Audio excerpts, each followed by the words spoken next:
আমাকে বিভিন্নভাবে টাকা প্রমোশন দেয় যে আমাকে টাকা পয়সা না দিলে আপনাকে ধরে নিয়ে আসবো। 24/2/2016 তারিখে সে আমার গাড়ির পিছু থেকে আমার ধাওয়া করে।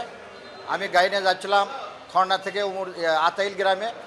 সে আতাইল গ্রামে সে ওভারটেক করে গাড়ি ব্যারিকেড দিয়ে এই থানার ওসি আলমগীর হোসেন আমাকে মিথ্যে ভয়ভীতি দেখে ক্রস করে ভয় দেখে আমাকে ধরে নিয়ে আসে।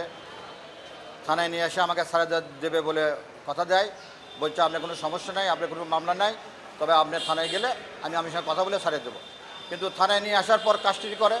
কাস্টডি করার পর সে আমাদের পাশে আমার লোকজনকে প্রস্তাব দেয় আমাকে 5 লক্ষ টাকা দিলে আমি তাহলে ওনাকে ছাড়িয়ে দেবো, তাহলে না হলে ছাড়িয়ে দেওয়া সম্ভব না।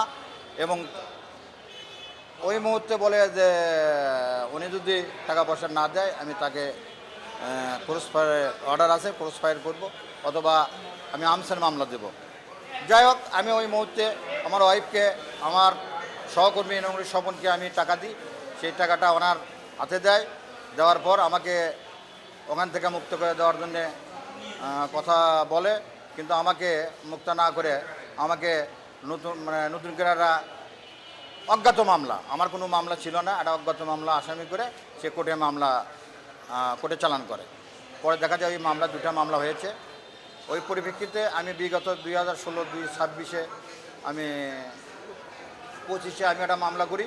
যেহেতু হয়রানিমূলক সে আমার কাছ থেকে টাকা নিয়েছে, সেই টাকা আমি চাই, উনি অস্বীকার করিলে আমি একটা কোর্টে মামলা করি। কোর্ট থেকে ওই মামলাটা আমাদের শাহজাহানপুর থানার দায়িত্ব এএসপি মুস্তফার হাতে দেয় প্রতিবেদন। সে প্রতিবেদন ওখান থেকে চার্জশিট রূপে আমাদের কোর্টে দেয়। কোর্ট থেকে পরবর্তী দেখা গেল কোর্ট থেকে চার্জশিট ইস্যু করছে আপনাদের মুস্তফা, এবং এখান থেকে সমন জারি করে কোর্ট থেকে সমন জারি করে নিয়ে আজকে হাজিরা হয়।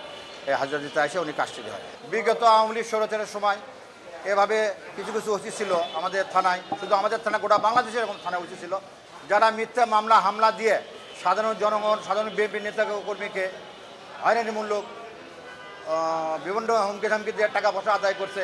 আমি মনে করি তাদেরকে মিথ্যা মামলা দেওয়া হয়েছে, তাদেরকে শাস্তির দাবি করছি।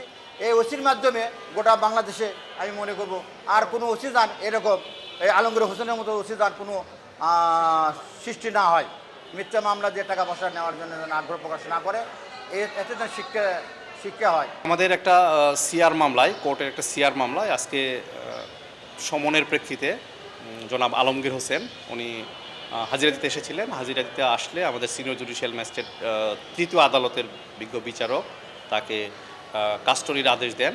সে আদেশের প্রেক্ষিতে আমরা তাকে কাস্টডি সাপেক্ষে বগুড়া কারাগারে প্রেরণ করেছি।